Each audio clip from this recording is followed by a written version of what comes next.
In this video, I'm going to show you how to deal with these annoying little errors in Excel. So what's going on here? I'm trying to calculate student grades for some coursework. So I've got the grades for individual sections, I've got the weighting or how important each section is. I'm a design lecturer, so hey, design is very important. And here we have the equation to calculate the score. You don't need to worry about this equation here, just know it works out a weighted average. But I then pulled this equation down all the way and it gave all these errors.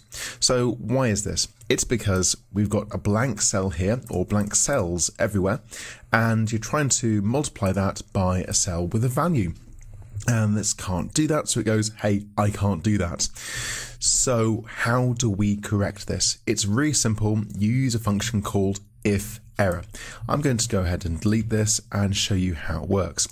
Clicking on here where the original equation is, I just go to the front and type IfError and then open bracket. So it's saying whatever is in here we're going to deal with.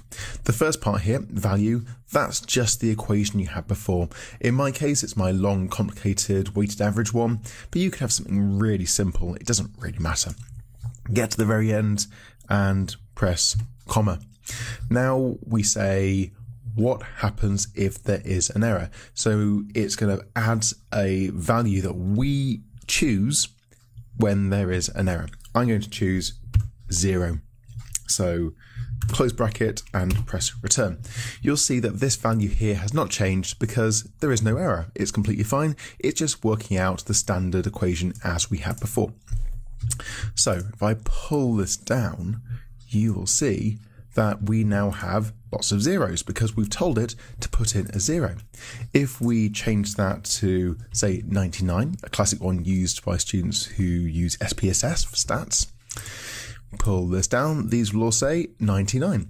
Apart from that one, which is slightly different because we've got some hidden values in there. But that's completely fine. I'm going to go back and turn this to 0, pull this down, and there we are. So this is a really nice way to prevent getting errors messing up your system. So we can use it around here. So we've got an average. What's the average grade? Equals average. And I can just take this and say where's the average of, what's in there. Now it's saying 2.5, that's completely fine because we're doing that. But in the old system, when we had errors, that would be an error. We couldn't set these things up. So by squashing the errors, actually I'm going to do that. Let's go here and just remove my piece, go back to the original formula, click down here. Yep, there we are. So when you don't use the if error, then anything you try and base on this comes up with an error as well. Now we could put an if error there. I'm just going to sort of go back to what I had before.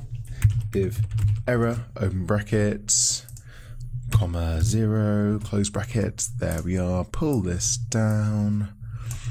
Yep, there we are. So I can go through my whole spreadsheet setting up all these dependent calculations. Now this would be equals stdev s, to sample the data, not the whole data.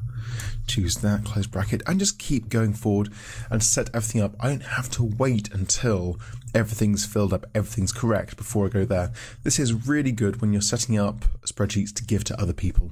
So that is IfError. Use it.